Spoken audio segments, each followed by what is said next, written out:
company. At least I can count on man? Darren to That's be here right, on absolutely. Thursdays and Fridays I with mean, me. I know, Mom. I got your back, Mom. Thank you. Why do we have a cowboy on the set? I don't understand. A champion cowboy, That's right. Stephen A. Three Smith. rings. 3 rings. 3 rings. Champ. Whatever. Okay. Well, you know, preseason. It's technically like preseason, or you know, it's after the playoffs. So nothing wrong with having a cowboy Max. here. It's not like That's the a good playoffs point. are going That's a on. good point. That's a good point. Max, go do I something mean, else, Max. Cowboys Let's are not All really relevant right All now. right, we Should go we stay from along 3 the subject? Super Bowl rings to 3 suspensions. That would be what Josh Gordon has. Stephen A., I want to start with you on this one. Who deserves a chance more? Would you lean towards Johnny Manziel or Josh Gordon? Damn. I didn't even know that was going to be the question. I gotta be honest with you, because as far as I'm concerned, neither. It's an easy I question. mean, I don't know. I swear to you, I just totally forgot. Let me be very, very clear. Josh Gordon is a superstar talent. But when you have suffered multiple drug suspensions, and then you are brought back when the NFL literally compromises its policy, lets you back with the team early so you can hang out with them, work out with them, etc. And then on the eve that you are supposed to return, you check yourself into rehab again? I mean, damn. I want to give the brother a chance now, but I mean, I just don't know. I just don't. Now, Johnny Manziel ain't even in his stratosphere talent-wise. So from a talent perspective, you know, it's no comparison. It would be Josh Gordon. But in terms of taking a chance on somebody, Johnny Manziel's multiple problems, well documented. Nobody's oblivious to that. At the same time, doesn't appear to have the addictive tendencies that Josh Gordon has in terms of what has been reported officially. You know what I'm saying? We don't know about that. Stephen A., you don't need to tie yourself into a logical pretzel over this one. The answer is very easy and straightforward. I need help. I confess, I need help. I need help with this one. Go ahead, Max. And by the way, so do Josh Gordon and Johnny Manziel. They both struggled with addiction and probably continue to struggle with addiction. That's a one-day-at-a-time type thing. They're going to have to deal with that every day. So there's recidivist behavior in terms of what got them out of the league in the first place. But if you do the time, then you know, why not be reevaluated? And I don't think that struggling with addiction on an ongoing basis is enough to disqualify someone from playing. So then it becomes about the talent. And where Gordon just struggles with addiction, it seems, Johnny Manziel struggles with addiction and not being good enough. That's where he really struggles. He ain't good enough. Yeah. He was maybe going to be good enough out of college, but was the type of player that you had to redo your whole offense around if he could have even been good enough. That's Johnny Manziel. Forget him. I wouldn't mess around with him or take a flyer on him. But Josh Gordon, in this era of receivers, you know how I feel about Odell Beckham Jr., the only receiver at a similar age to Odell who was anywhere near him was Josh Gordon. He was a transcendent type of next-level talent. Hell yeah, I would give him another shot. I'd keep giving him shots if I were a team looking for help there. You know, and if he kept blowing it, I'd probably keep giving him shots. Again, struggling with addiction, that's something that people, not to enable a problem, but if the person is serious about coming to grips with it, they deserve multiple opportunities. Manziel struggling with, you ain't good enough. Right. And listen, I think it's a risk reward. And I think it depends on the appetite of each and every team. Listen, if you're a team that likes, doesn't mind having a situation where Johnny Manziel comes in and, like you guys just said, the talent level is Josh Gordon is who he is. We know this guy, we've seen him on tape. We know what he can do. We still don't know. The question marks are still out there on Johnny Manziel. So it's a risk reward. If you bring in Johnny Manziel into your locker room, do you really want to have to deal with the off-the-field issues on a backup quarterback, which he primarily will be, a backup quarterback? Josh Gordon, he's a #1 guy. I mean, if he can come back, get rid of the, you know, what do you call it, Stephen A., all the good that he's out there smoking. If he can get rid of that habit. The weed. If he can get rid of that habit and you can get a guy and be half as productive as he's been in the past, then you have something. And that's the way I look. I think it's just, it's almost like Darren, this. one quick thing with it. One thing, Stephen A., what's the reality of it, though, when he hasn't played since 2014? Like, I know in 2013 he had a breakout year. For a receiver to have 2 full years off? 2 full years. Well, still, listen, you're going to go through that whole – teams are going to qualify him. The teams are going to go out there. They're going to look at him and say, look, we got to go through the whole progress of looking in his past, of course, give him a physical, get him out there on the field and see what he can do. Listen, I would take a flyer on Josh Gordon in a hot minute. If I'm a team that needs a number 2 receiver, and this guy can give me half of that production, absolutely he's getting a shot. Let me explain. I don't disagree with either of y'all. You're absolutely right. I don't mean to imply that. I'm just trying to highlight what my struggle is, Max, Darren, for this purpose. Josh Gordon is clearly an exponentially superior talent. I'm not denying that.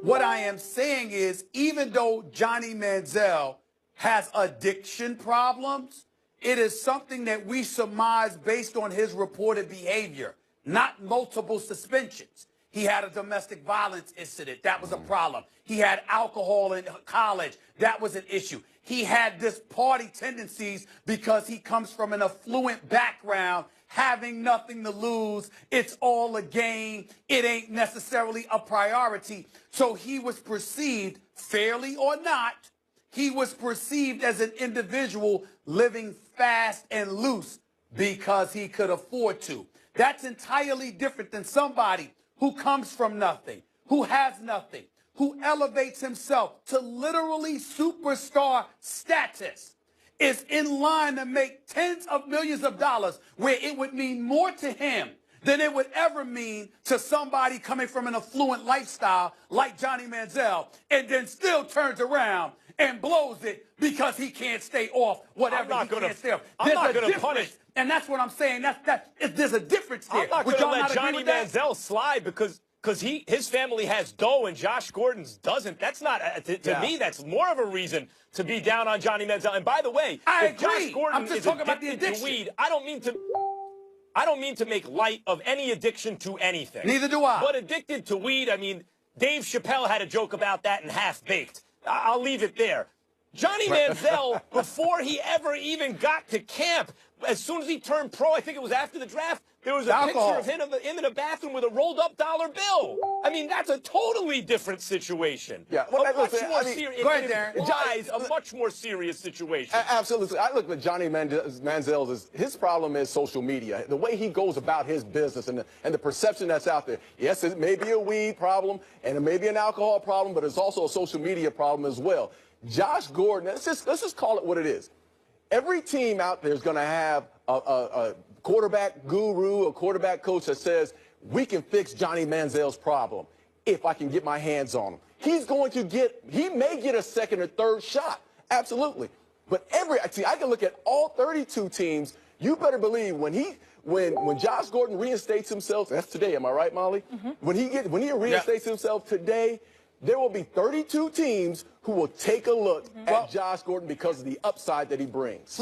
Please allow me to close this segment by saying this. All I'm trying to say is there is a vast difference between somebody who lives fast and loose because it's like they have nothing to lose, and somebody who has everything to lose and can't help themselves. I know Josh Gordon's on another level. Fair. It's Johnny a different Manziel hunger. doesn't even deserve to be mentioned in the same breath. But that was my issue here. I get what the you're debate saying. there. A different hunger there. And speaking of second chances in the Browns, Hugh Jackson currently trending on Twitter because he's saying they won't pursue Colin Kaepernick despite heavy interest last year. Darren, always good to see you. Thank you, Mom. Fortunately, you have to go. Coming up, Isaiah Thomas, we'll see you on NFL Live, led the C's to a big win over Kyrie Irving in the East, leading Cavs. Did last night prove he's the better.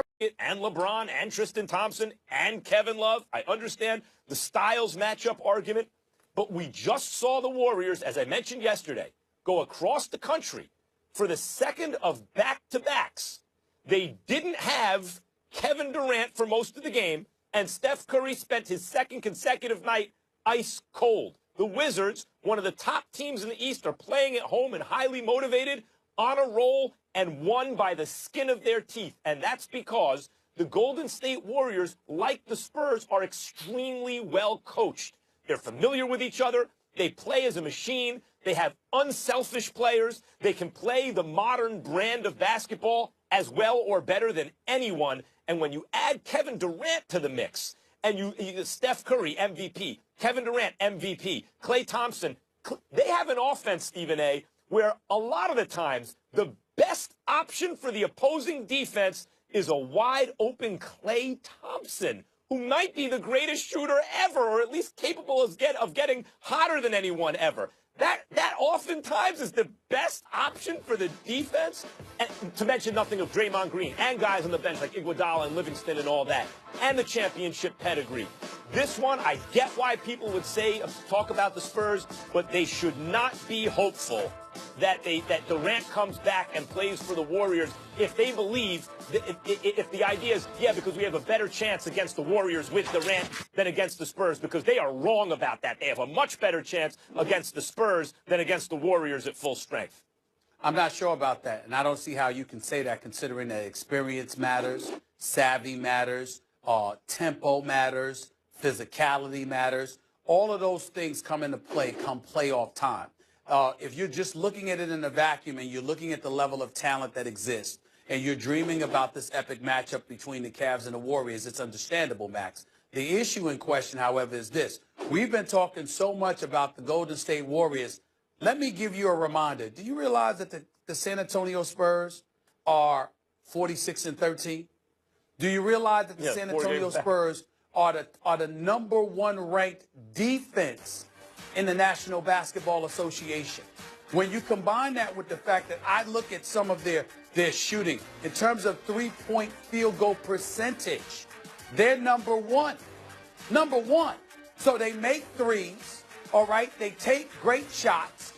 They play great defense, and it's a collective effort. And more importantly, the tempo that they play at is not conducive to something that would be advantageous for the Cleveland Cavaliers. LeBron James Other than tempo, though, Stephen A., everything you just said about the Spurs applies to Golden State, but with Durant, better players, period. Like, Tony Parker's good, even though he's older. He ain't close to Steph Curry. As great as Kawhi Leonard is, Kevin Durant is better. Draymond, like, just think about the starting fives. Tony Parker, Danny Green, a very old Pau Gasol, still effective offensively, defensively not as much. LaMarcus Aldridge, you want to Steph Curry, Klay Thompson, Kevin Durant, and Draymond Green? It's just more talent on one side, much more. First of all, Max, a couple of things you got to consider. Understand that the San Antonio Spurs have 10 players averaging better than 17 minutes a game. 10. It's #1. #2, when we talk about age, we're going to assume, because we make these prognostications and beyond based on people being healthy on the court playing. Once you're healthy and you're on the court playing, there's no back-to-back. You're getting about 2 days rest between games, okay, because you're healthy for each game. So I don't want to hear anything about age, because at that particular juncture, when you're rested enough to perform, it comes down to your skill, not just physically, but mentally, schematically. All of those things factor into the equation. What I'm saying to you is that even though Golden State is elite as a defensive unit, they're elite when it comes to steals, they're elite when it comes to their length and how they're able to defend perimeter play. But if you're Cleveland and you're hell-bent on going down low and imposing your physical will against them, that is the weakness of the Golden State Warriors. It is not the weakness of the San Antonio Spurs. That's what I'm saying. By the way, just remember the playoffs the last couple of years. San Antonio looked like a well-oiled machine early, and then a younger, more athletic team ran them out of the building a couple times. I mean, that's how they got bounced recently. I don't see fundamentally, at least in terms of their starting five, how it's going to be any different. You're right about that, but that's always against a Western Conference foe. Never in the finals has San Antonio got run out of the gym. Stephen, I'm just so grateful that you're optimistic about these enough. matchups in the West and the NBA. This is a good thing. Ain't it special? Because a Ain't happy it special, Molly? Stephen A. is a happy Molly I gotta Caron. admit, I'm starting to feel the NBA fever now, Max. I'm starting to feel the NBA fever. Things are turning around. We're feeling good about it. On that note, gentlemen, let's leave it there because we need to talk about a few NFL items. Coming up next, the Patriots are looking like they're going to keep Jimmy Garoppolo after all. Could he be the Aaron Rodgers to Tom Brady's Brett Favre? Plus, could the former bad